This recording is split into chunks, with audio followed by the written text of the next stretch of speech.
Aking partner para tapusin niya itong ating patalastas, ang ating mga sponsor. Pasalamatan namin ng buong puso ang Willa Metal na siyang nag-sponsor sa aming upuan na inuupuan namin ngayon.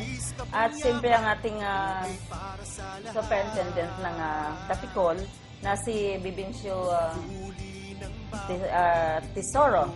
At siyempre ang ating main sponsor din na si running for senator na si Mayor Geco na running for senator dito sa ating bansa. And then ang custom collector na si Attorney Anjo Castigador. And of course, our Vice Governor na si Victorio Suway Bagyo ng North Davao. Davao del Norte o North Davao. Ganun pa rin. At siyempre, patuloy ang ating pakikipag yung ating pag-uusapan, boy. Napunan po namin ang magandang tanawin sa Mati, lalong-lalo na sa may Badas, banda ng Badas. Makita niyo po doon, yung dito sa itaas talagang ang ganda ng bundok ng Mati at sa ibaba bundok at saka dagat. Makikita po ninyo, iniinggan niyo po namin ang inyong pagbisita doon sa Mati na pag makita po ninyo talagang hanga kayo. At nandun din yung partner yung tawag nila the sleeping dinosaur. Sleeping dinosaur. Oo. Dinosaur ito. At saka partner, ito pala ang Mati. Ngayon lang nagiging city ito, lately lang. Ibig sabihin talagang lumaki na talagang lugar ng Mati. Kaya bago ka maging city, talagang ang income mo talagang malaki. At saka alam mo, boy, ang Mati ay magaganda ang mga Tanawin. Oo, yung dagat nila doon. Yeah. Napakaganda talaga. Yun ang kanilang tourist spots at saka of course, kung magtayo kayo ng negosyo doon, maganda rin yun. At saka, mapuntahan din natin yung tinatawag nila na bundok ng bonsai. Bundok ng bonsai? Yun ang inaanoan ko na mapuntahan ko man lang at makunan yung bundok ng bonsai. Bundok ng bonsai o bundok na bonsai? May mga, ang kahoy daw doon is bonsai. Lahat na kahoy. Lahat ng kahoy doon puro bonsai. Buong bundok yan. Kaya, akala ko yung bundok ay bonsai. Yung bundok doon, ganun lang kalaki siguro yung bonsai. Napakaganda po ng tanawin doon. Kaya sa aming pagbabalik doon sa Mati, mapupunan namin ang lahat ng mga resorts at saka ang mga tourist spot doon. Na yung sinasabi ko, boy, na isang buong bundok na kahoy ay puro bonsai. Puro bonsai. Alam mo, partner, hindi ako nakasama sa iyo nung pumunta ka doon sa bundok na yan. Pero sa iniisip ko lang, siguro talagang napakaganda dahil ang lahat na kahoy doon, bonsai. Partner, mayroon bang bonsai na coconut din doon? Kahoy lang pinag-uusapan doon puro kahoy lang Coconut rin kahoy.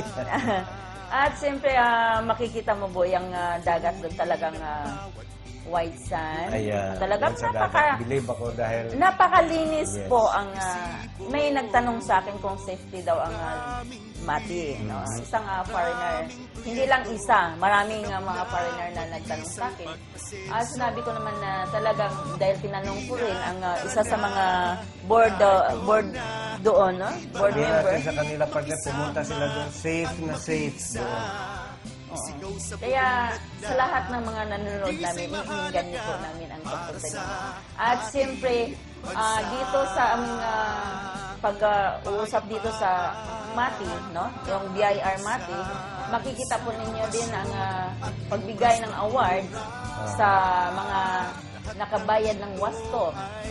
Nakabayad ng wastong buhis at sa kanilang programa. And of course, ipapakita din namin yung pagpunta ng ating RDO dito na sumali din sa blazing dito sa region office. At siyempre, kasama niya yung pinaka-close na tao din niya, yung RDO ng Bayugan. At saka yung mga retired ng mga RDOs partner, kasama nila, bisita rin, di ba?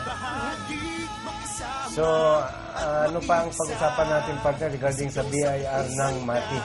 At siyempre, patuloy ang kanilang pagsubaybay sa ating programa everyday. At sa susunod na episode nito, siyempre makikita nila ang pagpunta po natin ng Dapicol. No? Binisita natin ang mga inmates doon, kung paano ang kanilang buhay, kung anong buhay nila meron sila doon. Doon nila makikita sa sunod na episode na ipapakita natin. So huwag kayong umalis dyan. Bukas papakita namin sa inyo paano naman ang buhay sa loob ng Dapicol, ng bilangguan. So magkita-kita tayo uli. Ito ang Mindanao Talks, the same time tomorrow. Kaya mag-tune in lang kayo. Ito si Adam Boy Pixio with my partner. At ito naman ang inyong lingkod, si Nining Tiwana, nagpapasalamat sa malugod niyong pagsusubaybay sa aming programang Mindanao Talks. At pinapasalamatan po namin kayong lahat. At lahat na may mga birthday at May mga mga anniversary. wedding anniversary at saka kinakasal. Binabati po namin kayong lahat. Salamat po. Bye-bye. Bye-bye. Sigaw sa buong magda, buwis ay mahalaga para sa ating bansa. Magbayad ng buwis, ating panindigan. Sa tamang oras, laging bayaran. Magbayad ng tapat, buwis ka bang yaman, ito ay para sa lahat. Huli ng bawat Pilipino ang paghingi ng resibo. Maraming buwis, maraming proyekto, ganap na mabilis ang pag-asenso. Di na, tara na, tayo na makibahagi, makisama at makiisa. Isigaw sa buong madla, buwis ay mahalaga para sa ating bansa. Kapayapaan, kaayusan, edukasyon at infrastruktura. Lahat ng ito ay mapapaganda, aangat ang ating ekonomiya. Halina, tara na, tayo na, makibahagi, makisama at makiisa.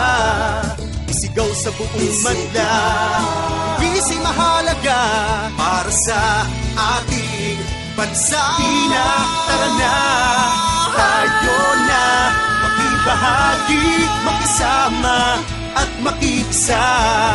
Isigaw sa buong madla, buwis ay mahalaga para sa ating bansa.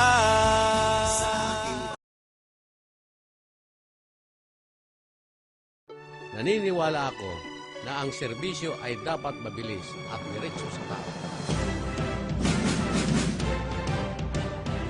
Ako si Ramon Guico. Ginhawa mo, gits ko, agad!